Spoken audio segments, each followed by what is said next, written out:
Hi guys, welcome to today's video. Today we're going to be talking about the one and only Breakfast Brainz. This is a very popular character in Garden Warfare 2, and the character has a lot of flaws but actually has some really cool stats, hidden abilities that I'm going to be talking about in today's video. I'm going to give a complete rundown on the character, strategies, upgrades, everything you need to know talking about the character, even some stuff about the history of the character. So this is going to be really cool. Everyone strap in. If you're already here, you might as well hit the subscribe button, the like button. It only takes 1 second and it really means a lot, and it'll show that you guys want more of this and it'll spread it out to more people. Also, let me know which plant you guys would like me to cover next. So yeah, let's get right into Breakfast Brainz. So the first cool gimmick I want to talk about with Breakfast Brainz is his speed. So he is tied with Motocross as the fastest zombie in the game. So he is noticeably faster than all the other superheroes. Like, it's by quite a bit. So this is a really good aspect of the character, being the fastest zombie in the game. Yeah, speed definitely matters on a class like the superhero. Speaking of speed, this character has another cool gimmick. When you get a kill, there's a thing called Sugar Rush aura.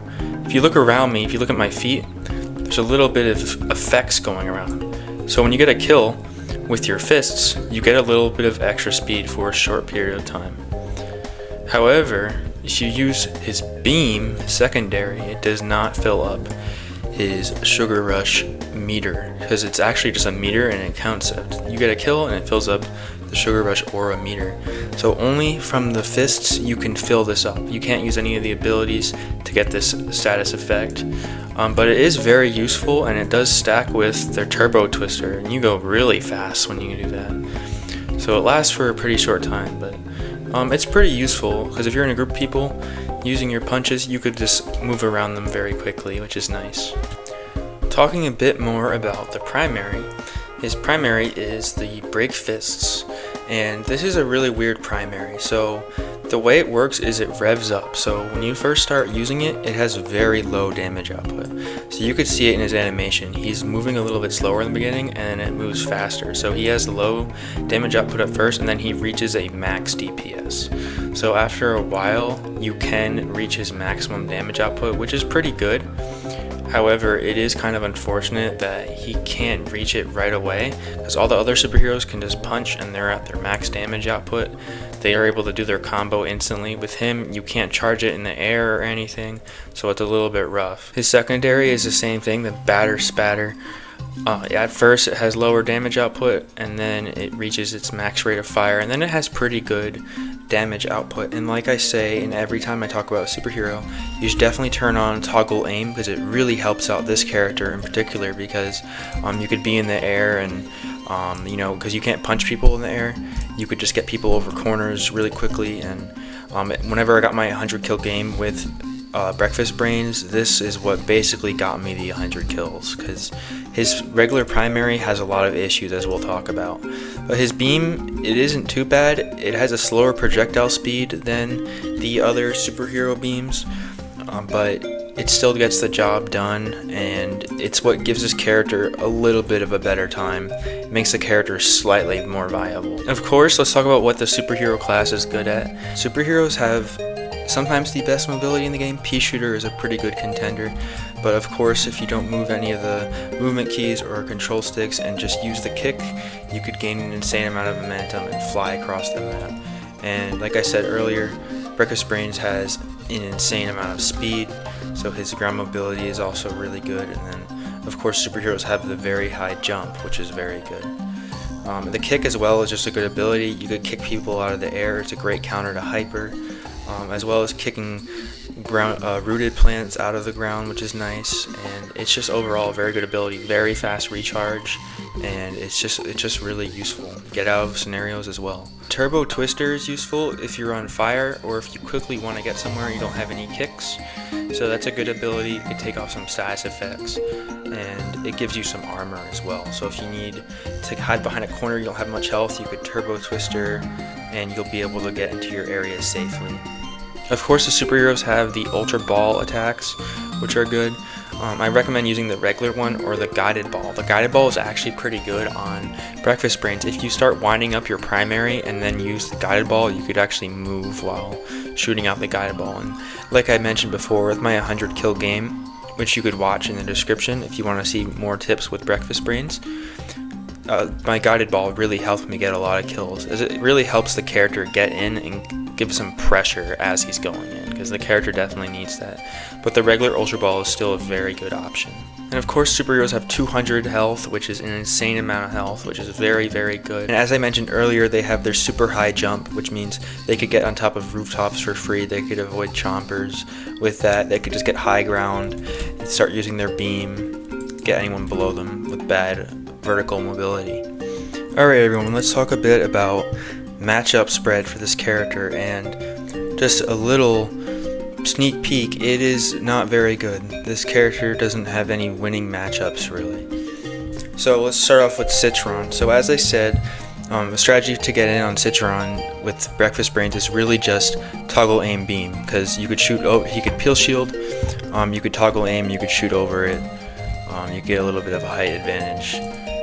If he's in ball, you could kick up to him. But the thing is, the reason why it's a horrible matchup is because, like I mentioned, Breakfast Brainz needs to wind up his punches to reach that maximum damage output. And since Breakfast Brainz has to be on the floor to do that, when he gets stunned, it stops that wind up. So you have to restart the wind up. See, look, I could be winding up, he could stun me, I lose the entire wind up, and then I have to do it all over again. And in that time, Citron does so much damage, I could just be killed. And then also with the shield as well, it just makes it really, really rough.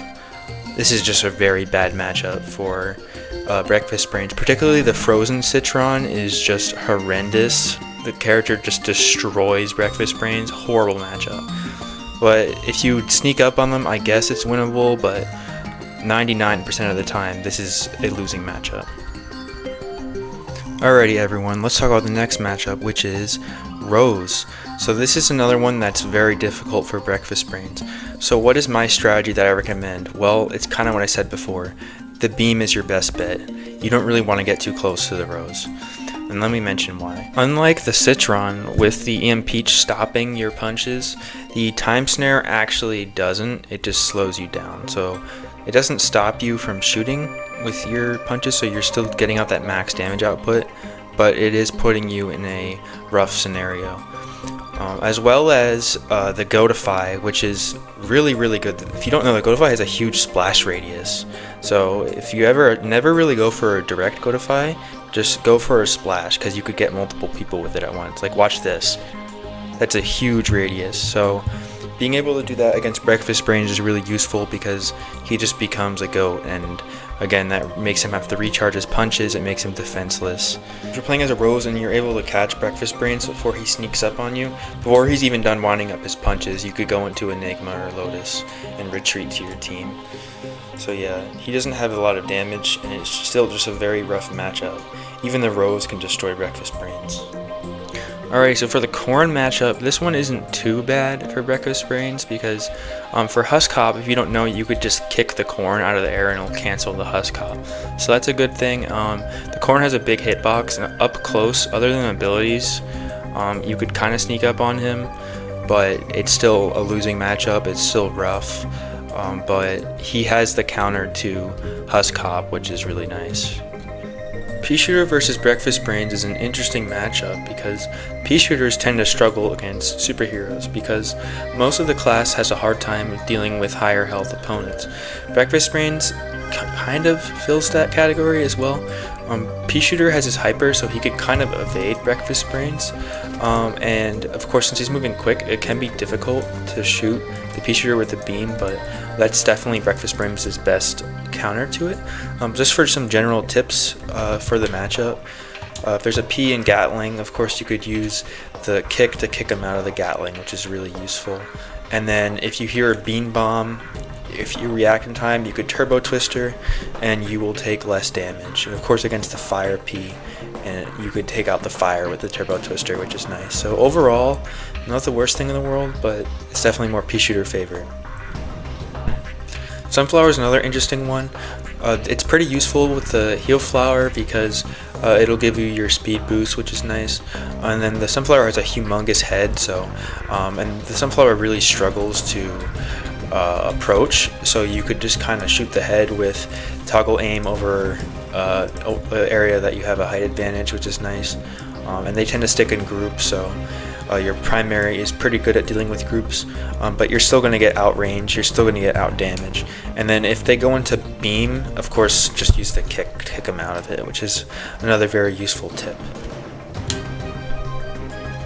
So Chomper's obviously really good against superheroes, all of them, especially the higher health ones. So you could just goop Breakfast Brainz, you can go around him, eat him. You can spike weed him and eat him as he's going up to you. You could just, like, as he's crawling up, you could just spike weed him, and then he just falls into spike weed, and other people can kill him, or you could eat him.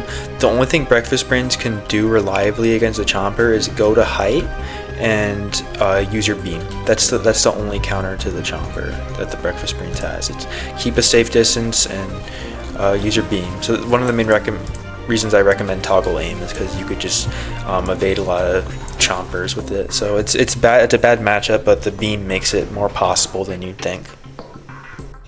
Cactus is very similar to Sunflower. If you sneak up, it's winnable, and the Cactus is usually so far away that the beam doesn't do enough damage to reliably kill the Cactus, because the beam has horrible drop-off, doing only 1 damage from far away.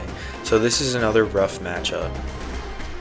And then finally, Torchwood. This one sucks as well. Torchwood has the Blazing Blast ability, which counters Breakfast Brainz, goes right in front of him. And then if Torchwood puts on Leaf Shield, you barely do any damage to him, and he could just tank for so long. Also, Smoldering Madness is really good against superheroes. It just melts them from anywhere on the map. This character's one of Breakfast Brainz' worst nightmares. It just makes it really difficult. So yeah, Torchwood is an awful matchup for the superhero class. With that out of the way, that's not really much else to talk about with Breakfast Brainz. But I hope you guys enjoyed the video. Let me know what character you guys would like to see next. Take care. Bye.